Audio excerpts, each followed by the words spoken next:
This is TWiT.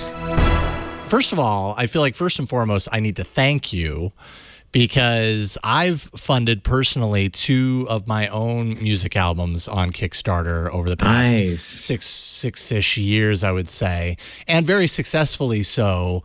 And so it's not very often that I get to meet like one of the people who was instrumental to that. Like I'm very grateful for the work that you did with Kickstarter, and I think Kickstarter is just a phenomenal service that you provided. So first of all, thank you for that. And I'm sure I'm not the only one to have thanked you for that sort of thing before, because you have really, you and your team at Kickstarter, when you were with Kickstarter, you enabled people to kind of take their dreams and turn it into something tangible. And I feel like there's definitely a huge thread that connects your work with Kickstarter and the concepts of the book. And yeah, so those kind of intertwine. But I don't know, like, were you aware early on that you wanted to create a business that would enable and empower people to create these things, or how did that happen? Was it just something that surprised you along the way?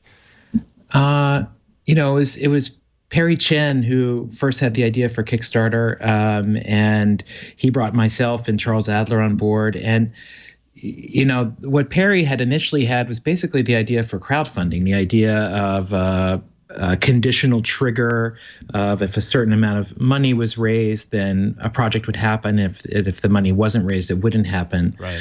But we all knew from the beginning that we wanted to focus this on creative projects, people making albums exactly like you, people making movies.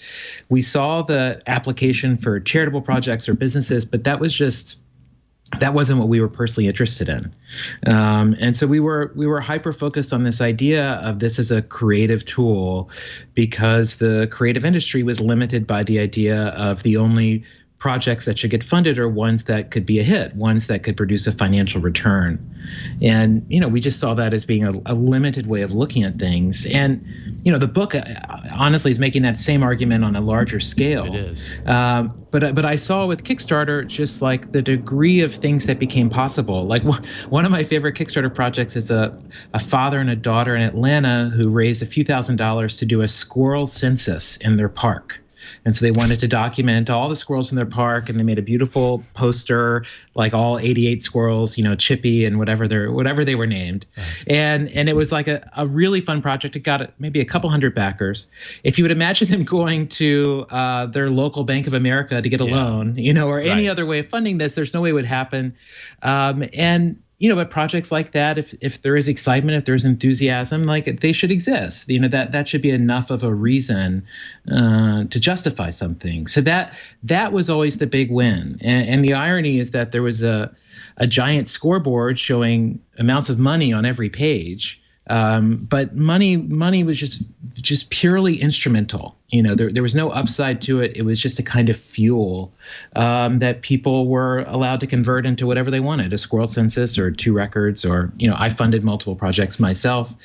And yeah, Kickstarter continues to be amazing. It's such a great tool and space that's just there for creative people to do what they want with. And that was the dream from the beginning.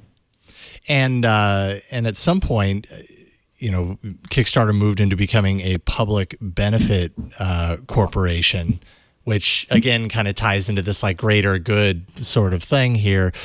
Was that an honor when that happened? Like what motivated that? Well, we were always it was so important to us to like be not a Silicon Valley company, and we're New York based, and and when we started the company, Charles and Perry and I, we had told our investors, hey, we never want to sell the company or go public. We want to be like a public utility that just serves its purpose, is like sustainable, rewards the people who helped make it, but isn't looking for like some big cash out payday. That's not success for us. And so everyone was on board with that, but yet we were still operating within a traditional for-profit structure, which meant that, legally, technically, a shareholder could sue us saying, you're not financially maximizing by doing X, Y, or Z things. And we knew that was unlikely, but it had happened to Ben and Jerry's before. And one of our a partner at our one venture firm, Union Square Ventures, a guy named Albert Wenger, told us about the public benefit corporation model as it was becoming real. This was in 2013. And the idea that you could legally inscribe a mission that would force you to balance financial goals with non-financial goals. And those non-financial goals had to produce a public benefit. And so that was like absolutely in line with how we were thinking. And so the notion to legally inscribe those values, to say legally prohibit the company from using legal but esoteric tax avoidance strategies, was really attractive and meaningful to us because you're binding future actions. These are ways that companies eke out more profits for themselves, but ultimately compromise the greater good. And there's a huge cost when all companies are doing that. So, the chance to be on the leading edge of that was important to us.